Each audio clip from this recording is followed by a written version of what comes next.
Five years ఓ జర్నలిస్ట్గా, ఓ భారతీయుడిగా, ఓ common మ్యాన్గా, ఒక ఆంధ్రుడిగా నేను ఆంధ్రప్రదేశ్లో నడుస్తున్నటువంటి రాజకీయాలు చూసి సిగ్గుపడుతూ ఉన్నా. ఛీ, నా రాష్ట్రానికి ఏంటి ఇంత దౌర్భాగ్యం బాధపడుతూ ఉన్నా. చేసిన అభివృద్ధి చెప్పి ఓట్లు అడిగే వాళ్ళని చూశా. అది వదిలేసి ఆ డ్రామాలు, ఈ డ్రామాలు, అదేమంటే వాళ్ళంతా కలిసి వస్తున్నారు, నేను సింగిల్గా వస్తాను, నేను పేదోడిని.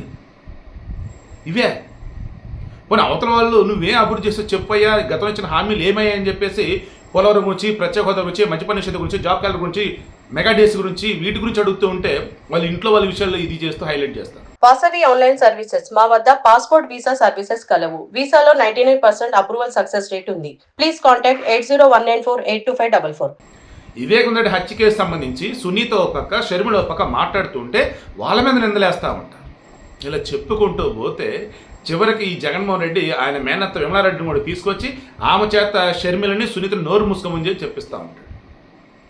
ఇవన్నీ అయిపోయిన తర్వాత ఇదిగో ఇప్పుడు మరల జగన్మోహన్ రెడ్డి మీదకి రాళ్లతో దాడి అని, రాళ్లతో కాదు రాయితో దాడి, ఏకంగా సాక్షులైతే ఏకంగా హత్యాయత్నం అన్నమాట. అసలు అక్కడ రాయి ఉందా లేదనేది పెద్ద డౌట్. అసలు ఎందుకు ఓ పెద్ద క్రేన్ లాంటి దానితో ఆయనకి పెద్ద పూలమాల అన్నది వేయబోతూ ఉన్నారు. సో దానిలో ఒక సైడ్ ఏమో ఎమ్మెల్సీ ఫోటో, ఇంకో సైడ్ వచ్చేసేమో వెల్లంపల్లి శ్రీనివాస్ ఫోటో పెట్టేసి చెక్కలతో పెట్టారు. ఏది ఆ పూల దండకి. దెన్ అది వేస్తున్న మూమెంట్లో, అది సైడ్ అయిపోతున్న మూమెంట్లో దానికి ఉన్నట్టు సేలో చెక్క ఏదో చూస్తారా, అది గీరుకుందట జగన్మోహన్ రెడ్డికి. ఇక ఇమ్మీడియట్ అక్కడ ఉన్నటువంటి డాక్టర్ ఎవరుతున్నారు హరికృష్ణ, ఆయన ఫస్ట్ ఎయిడ్ చేస్తే మరలా ఆ తర్వాత కాసేపు అయిన తర్వాత మరి డాక్టర్ సింహాద్రి చంద్రశేఖర్ వాళ్ళ సంబంధించిన అభ్యర్థి వాళ్ళు ఫస్ట్ ఎయిడ్ చేసిన మళ్ళీ అదొకటి చూపిస్తారు. ఈలోపు అక్కడ ఎవరో జై చంద్రబాబు ఉన్నట్టు నినాదని చెప్పేసి అదొకటి చూపిస్తారు. అసలు వైసీపీ ర్యాలీలో వేరే మనిషి వచ్చి ఆ రకంగా నినాదం చేస్తాడు ఉంటాడు? అసలు వీళ్ళు దెబ్బకి అసలు ఉండనిస్తారా? అక్కడికి వచ్చే ప్రతి మనిషి ఆటోల్లోనో బస్సుల్లోనో వీళ్ళ మనుషులనే పట్టుకొస్తారు. అంతవరకు ఎవరు ఏంటి మొత్తం కూడా. ఇక్కడ జగన్మోహన్ రెడ్డికి సంబంధించి 2014 ఎన్నికలప్పుడు ఆయన ప్రచారం చేస్తున్నప్పుడు వెళ్ళింది ఏంటి, మా నాన్నని హెలికాప్టర్ ప్రమాదం కాదు, మా నాన్న హెలికాప్టర్లో చంపేశారు అన్నట్టుగా ఆ రోజు, అది ఇండైరెక్ట్గా కాదు డైరెక్ట్ కావచ్చు, మా నాన్నది ప్రమాదం మేము అనుకోవట్లేదు, అది హత్య అని చెప్పి మాకు అనిపిస్తుంది, మాకు ఎన్నో అనుమానాలు అని చెప్పేసి ఆ రోజు అన్నారు. 2019 ఎన్నికలకు ముందు 2018లో కోడికెత్తి డ్రామా, ఇంకేం నన్ను చంపారు. వైజాగ్లో ఫస్ట్ ఎయిడ్ చేసుకుని కూల్గా అలా నడిచి వెళ్ళిన మనిషి హైదరాబాద్ వచ్చి రాగానే ఆసుపత్రిలో అడ్మిట్ అవ్వటాలు, ఆ తర్వాత కుట్లు పట్టి ఈ కుట్లు పట్టి అది ఇదని చెప్పి, ఈలోపు అక్కడ దొరికినటువంటి ఆ కోడికెత్తి సీన్ వచ్చేసి ఏం చెప్తాడు, నేను అభిమానం కొద్ది ఇలా చేశాను, ఆయనకి సింపతి రావాలని కత్తిని కూడా 2 సార్లు స్టెరిలైజ్ చేశాను, ఆయనకి ఏం కాకూడదని జస్ట్ అలా గుచ్చాను, ఆయనకి గుచ్చడానికి జస్ట్ ఒక 1-2 మినిట్స్ ముందు కూడా మీరు ఈసారి గెలుస్తారు, మంచి ఓట్లు వస్తాయి, సీట్లు వస్తాయి మీకు అని చెప్పాను అని అతని సంవత్సరం మొత్తం కూడా ఎన్ఐఏ చార్జ్ షీట్లో ఉండేది. వీళ్ళు మాత్రం టీడీ పోల్ చేస్తున్న అద్దని ఇదని చెప్పేసి అప్పుడు మైలేజ్ పొందారు. ఇక ఆ తర్వాత వివేకానంద రెడ్డి గారి హత్య, ఇది అసలు మరీ ఘోరం. అసలు ఫస్ట్ గుండెపోటు అన్నది వీళ్ళే, ఆ తర్వాత హత్య అన్నది వీళ్ళే. గుండెపోటు డ్రామా ఎందుకు, ఆయనని చంపారనే విషయం తెలియనివ్వకుండా సహజంగా మరణించడం చెప్పి తెలిస్తే అవతలటువంటి వాళ్ళు లబ్ధి పొందవచ్చు. తీరా హత్య అని తెలిసింది కదా, ఇంకెలాగ దీన్ని టీడీపీ మీదకు దొయ్యాలి, ఎలాగైనా లబ్ధి పొందాలి అంతే, శవరాజకీయం చేయాలి అంతే.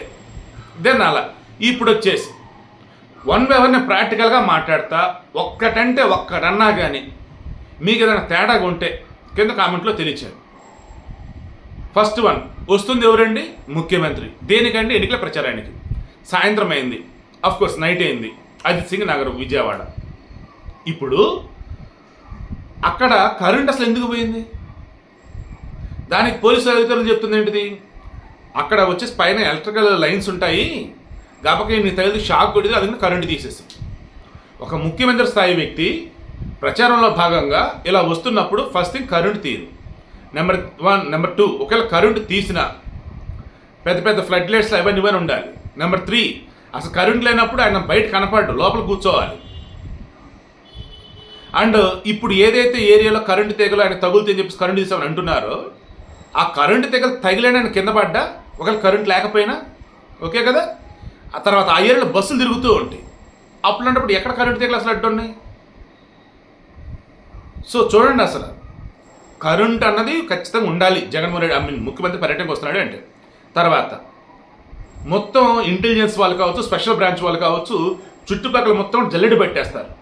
ఎక్కడ ఎవరు అయినా సరే ఆసాయం కార్యక్రమాలు పాల్పడేవాళ్ళు కానీ, ఒకవేళ ఊహించినటువంటి ఇబ్బందికరమైన పరిస్థితులు తలెత్తే విధంగా ఎవరైనా ఉన్నారా లేదని చెప్పేసి మీరు బాగా గుర్తిస్తే, ఒకవేళ ఇక్కడ నేను ఇందా చెప్పినట్టుగా ఆ గజమాలకు ఉన్నటువంటి చెక్కో మేకో గుచ్చుకొని పైన రక్తం కారిందని చెప్పేసి అది కాకుండా నిజంగానే ఎవడన్నా కార్డ్ బెల్ పెట్టి కొట్టాడే అంటున్నారు. అది మూవింగ్ వెహికల్, స్లోగా మూవ్ అవుతుంది, దెన్ కార్డ్ బెల్ పెట్టి కొడతాడా?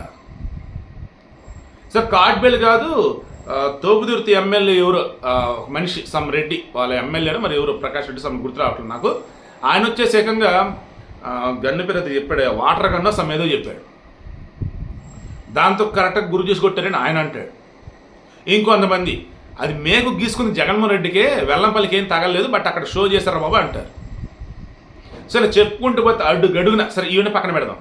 ఒకవేళ ఆయనకి రోప్ తగిలి కాదు, ఏమంటారు నాట్ రోప్ అండి సారీ, దండ ఉంది కదా, ఆ దండకున్నటువంటి చెక్కలు, ఆ చెక్కన మేకులు ఇది తగిలి కాదు, నిజంగా రాయి పెట్టి కూడా కొట్టాడు అనుకుందాం. ఒక ముఖ్యమంత్రిని అలా బయటలు కొట్టగానే ఇమ్మీడియట్గా బుల్లెట్ ప్రూఫ్ వాళ్ళు ఉన్నటువంటి వాళ్ళంతా కూడా వచ్చి ఆయనకు అడ్డించాలి. అలా నేను జరగల. తర్వాత అక్కడ సెక్యూరిటీ సిబ్బంది ఎవరైతే ఉంటారు ఇమీడియట్గా ఆయన వెహికల్ చుట్టూ మొత్తం కూడా ఎక్కడో అక్కడ ఖాళీ చేపిస్తారు. అలా జరగల. అరౌండ్ ఒక 50 మినిట్స్ దాదాపు అది మూవ్ అవుతూనే ఉంది, అక్కడ జనాలు అట్లాగే ఉంటూనే ఉన్నారు. ఏంటి అసలు ఇదంతా? అంటే దాని అర్థం ఏంటి? బయట నుంచి కూడా రాయి పెట్టి కొట్టాడు, లేదన్నప్పుడు ఎవరైనా ఏదైనా చేశారో అలా అక్కడ సిచ్యువేషన్ కనిపించలా. ఆ పూలమాలకు సంబంధించి ఏదో ఉంటే ఆయన గీసుకుంది, ఏం కాదు గీసుకుంది అంతేలే అని చెప్పేసి ఆయన అన్నాడు. ఈ లోపల ఫస్ట్ ఎయిడ్లు అవి చేశారు. వన్స్ ఇంక ఇది బయటకు వచ్చి రాగానే ఇంకేమో చంద్రబాబు చేయించాడు, ఇంకేమో టీడీపీ చేయించాడు అని చెప్పేసి వరుస పెట్టి ఈ వైసీపీ వాళ్ళ పేరు నాని నూరే ఇంకా పేర్లు గుర్తు రావట్లేదు స్వామి, అసలు వరుస పెట్టి మొదలెట్టేశారు ఇంక వీళ్ళు. చంద్రబాబు నాయుడికి ఏమన్నా అనకూడదు కానీ అంత ఖాళీగా ఉన్నాడు ఆయన. ఏమన్నా ఆల్రెడీ కోర్టుకెత్తి డ్రామా చూశారుగా, వివేకానంద రెడ్డి హత్య కేసు చూసారా, మొత్తం వీళ్ళ మీద తోశారుగా. బట్ వీళ్ళ ఇన్వాల్వ్మెంట్ ఏం లేదని తెలిసినా సరే ఇంకా వాళ్ళు ఓ రకంగా వైసీపీ వాళ్ళు సూర్యుడు తూర్పున ఉదయిస్తాడని చెప్పేసి యూనివర్సల్ ట్రూత్ అయినా సరే మా దానిలో పశ్చిమనే ఉదయిస్తాడయ్యా అని చెప్పేసి వీళ్ళ పిచ్చి జనాలను నమ్మించే వాళ్ళు వీళ్ళు. సో ఇప్పుడు కన్క్లూజన్ ఇస్తున్నా చూడండి. గతంలో చంద్రబాబు నాయుడు మీద జరిగిన రాళ్లదాడి ఏదైతే ఉందో దానిలో ఏకంగా ఆయన పక్కన ఉన్నటువంటి black cat commandos, NSG commandos వాళ్ళకి సైతం బ్లడ్ గారితోంది, గాయాలైంది. అటువంటి దానిని ఇదే వైసీపీ వాళ్ళు టీడీపీలు వాళ్ళ మీద వాళ్ళు కావాలని చెప్పేసి ఇలా దాడులు చేయించుకోవాలని చెప్పేసి హడావుడి చేశారు. ఈరోజు జగన్మోహన్ రెడ్డి మీద ఒకటి రాయి ఒకవేళ వచ్చింది అనుకుంటే అదని టీడీపీలు చేశాడు. ఎలా చేస్తారు అసలు? ఎట్లా చేస్తారు అసలు? ఛాన్స్ ఉందా అసలు? ఒకవేళ ఆ చెక్ గుచ్చుకొని అయినట్టయితే ఇంత దారుణమా? ఇది అసలు రాజకీయమా? వీళ్ళు అసలు నిజంగా అనకూడదు కానీ వీళ్ళ పరిపాలించే అర్హత ఉన్నవాళ్ళు మారండే బాబు. ఇంకెన్నాళ్ళు ఈ శవ రాజకీయాలు చేస్తారు, ఇంకెన్నాళ్ళు ఈ చిల్లర రాజకీయాలు చేస్తారు.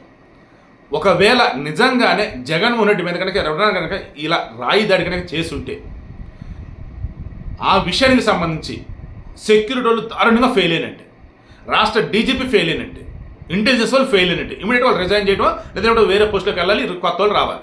అండ్ దీనికి కారణం వాళ్ళు ఎవరైతే ఉన్నారో వాళ్ళందరూ కూడా ఎతికి పట్టుకోవాలి. నేను మనస్ఫూర్తి కోరుకుంటూ ఉన్నా.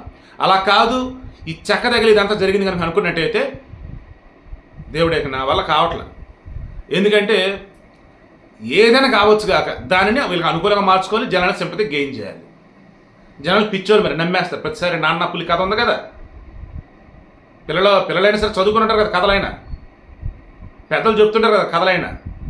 అంటే కళ్ళ ముందు కనిపిస్తున్నాయి కదా, వివేకానంద రెడ్డికి సంబంధించి కావచ్చు, కోడికత్తికి సంబంధించి కావచ్చు. మళ్ళీ ఇప్పుడు ఇదే ఏం సింపతీలు, ఏం దరిద్రాలు, ఏం చిల్లర రాజకీయాలు. ఫీలింగ్ వెరీ వెరీ బ్యాడ్ అండి. బట్ మనస్ఫూర్తిగా చెబుతున్నాను, నేను షర్మిల చెప్పినా, చంద్రబాబు చెప్పినా, జనసేన వాళ్ళు చెప్పినా, మోదీ చెప్పినా, స్టాలిన్ చెప్పినా, కేటీఆర్ చెప్పినా సరే వాళ్ళంతా కూడా అంటుంది ఏంటి, నిజంగానే ఒకవేళ జగన్మోహన్ రెడ్డి దాడిగానే జరిగితే ఇది చాలా ఘోరం అంటున్నాను. నేను అన్నా నిజంగా జరిగినట్టు చాలా ఘోరం. దానికి పాల్పడ్డాడు ఎవడైతే ఉన్నాడు ఖచ్చితంగా పట్టుకోవాలి. ఆల్రెడీ ఎన్నికల కమిషన్ చెప్పింది. విజయవాడ సిపి ఎవరైతే ఉన్నారు క్రాంతి అన్న టాటా సమ్ ఎవరు ఉన్నారు, మాకు నివేదిక ఇవ్వండి అన్నారు రేపట్లో. సో ఆ నివేదిక మరి ఏం పెడతారేంటో చూద్దాం.